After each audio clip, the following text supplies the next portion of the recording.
Hello મિત્રો, મારી YouTube ચેનલમાં આપ સર્વનું હાર્દિક સ્વાગત છે। આજે આપણે ધોરણ 4 સ્વાધ્યાયન પોથી ભાગ નંબર 5 પછી વિષય ગણિત એકમ 14 છે સ્માર્ટ ચાર્ટ। આ એકમનું આજે આપણે સંપૂર્ણ સોલ્યુશન જોવાના છીએ। અહીં પ્રશ્ન 1 છે, તમારા ગુજરાતીના પાઠ્યપુસ્તકમાંથી કોઈ એક ફકરાનું અનુલેખન કરો, તેને ધ્યાનથી વાંચન કરો, તે પરથી નીચેના પ્રશ્નોના જવાબ આપો। અહીં આપણે એક ફકરો લખ્યો છે, એક દિવસની વાત છે એ રીતનો છેક સુધી ફકરો લખ્યો છે। પછી હવે આ તેના પ્રશ્નનો જવાબ મેળવીશું આપણે। કયો શબ્દ સૌથી વધુ વખત આવે છે, કેટલી વખત આવે છે? તો દડો શબ્દ સૌથી વધુ 6 વખત આવેલ છે। અને 2, કયો શબ્દ સૌથી ઓછી વખત આવે છે, કેટલી વખત આવે છે? તો દિવસ, કાલિયા, ચિંતાતુર, કિનારા જેવા શબ્દો માત્ર 1 જ વખત આવે છે। પછી 3, કુલ કેટલા જોડાક્ષર છે? ગણો અને લખો। તો 8 જોડાક્ષર છે। ક્રિકેટ, કૃષ્ણ, આવ્યો, ફટકાર્યો, પડ્યો, વચ્ચોવચ, મિત્રો, ક્યાંક વગેરે।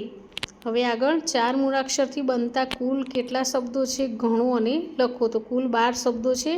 દિવસની, પછી નદી કાંઠે, ભેરુઓએ, વચ્ચોવચ, બનાવેલો, ખેલાડીને, આવવાનો, કૃષ્ણનો વગેરે। હવે પ્રશ્ન 5 છે, 9 મૂળાક્ષર આવતો હોય તેવા શબ્દો લખો। તો કુલ 8 શબ્દો છે, નદી કાંઠે, નિયમ, નદીમાં, નાગની વગેરે।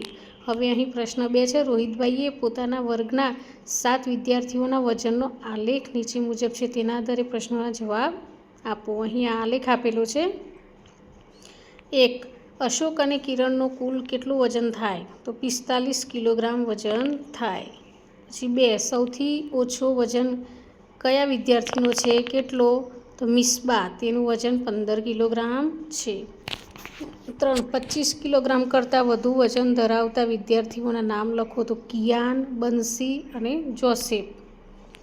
પછી 4, સૌથી વધુ અને સૌથી ઓછા વજનનો તફાવત મેળવો। તો સૌથી વધુ વજન જોસેફનું 35 કિલોગ્રામ, ઓછું મિસ્બા 15 કિલોગ્રામ, તફાવત છે 20 કિલોગ્રામ છે। પછી 5, કિયાનનો વજન બંસીની સરખામણીમાં કેટલું વધારે છે? તો બંનેનો વજન સરખો છે। હવે પ્રશ્ન 3, સલીમભાઈએ ચપાટી આલેખ દર્શાવ્યો છે, જે શાળાના કુલ 100 વિદ્યાર્થીઓની વિગત દર્શાવે છે, તેના આધારે પ્રશ્નોના જવાબ આપો।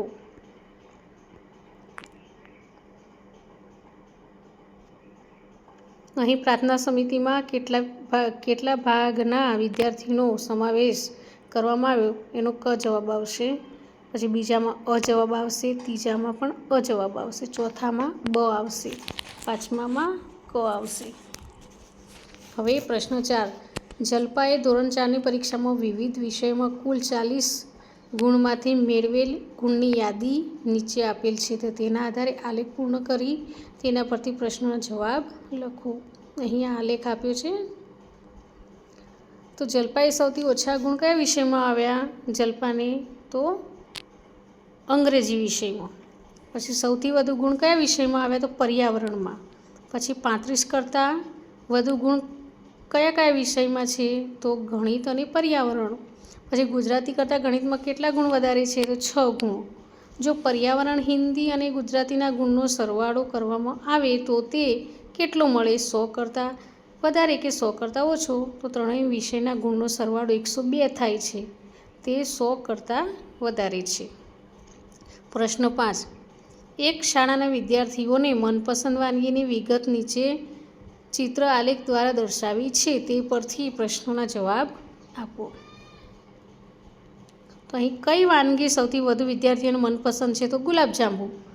સીતાફળ રબડી કેટલા બાળકોને ભાવે છે? તો 40 બાળકોને ભાવે છે। ચોકલેટ બરફી કરતાં ગુલાબજાંબુ પસંદ કરતા હોય તેવા વિદ્યાર્થીઓની સંખ્યા કેટલી વધારે છે? તો 12 વિદ્યાર્થીઓની ચોકલેટ બરફી કરતાં ગુલાબજાંબુની વધારે પસંદ છે। કઈ વાનગી ગોળાકાર છે? તો લાડુ અને ગુલાબજાંબુ છે, તેની સંખ્યા લાડુની 20 છે અને ગુલાબજાંબુની 48 છે। બાસુંદી પસંદ કરતા હોય તેવા વિદ્યાર્થીઓ કેટલા છે? તો બાસુંદી પસંદ કરતા હોય તેવા વિદ્યાર્થીઓની સંખ્યા 44 છે। હવે પ્રશ્ન 6, સાવનભાઈની રમકડાની દુકાનમાં છેલ્લા 3 દિવસ શનિવાર, રવિવાર અને સોમવારે વેચેલા રમકડાની સંખ્યા નીચે મુજબ છે, તેના આધારે ચપાટી વર્તુળ આલેખ બનાવો। દરેક ભાગ વિવિધ રંગો વડે દર્શાવો અને પ્રશ્નના જવાબ આપો. સોમવારે કેટલા ભાગના રમકડા વેચ્યા? તો 5 ભાગના. રવિવારે કેટલા ભાગ દર્શાવે છે? રવિવાર એટલે કેટલો ભાગ દર્શાવે છે? તો અડધો ભાગ. રવિવાર અને સોમવારના કુલ રમકડા કેટલો ભાગ દર્શાવે છે? તો પોણા ભાગના રમકડા. જો કુલ રમકડામાંથી રવિવારના રમકડા કાઢી લઈએ તો કેટલા ભાગ બાકી રહેશે? તો અડધો ભાગ બાકી રહેશે. કુલ કેટલા રમકડા વેચ્યા છે? તો કુલ 60 રમકડા વેચ્યા છે. તો મિત્રો, અહીંયા એકમનો વિડીયો પૂરો થાય છે. જો તમને આ વિડીયો ગમ્યો હોય તો લાઇક, શેર અને સબસ્ક્રાઈબ ચોક્કસથી કરજો. અને હા, જેને જરૂર હોય તેને શેર પણ કરજો. બાય.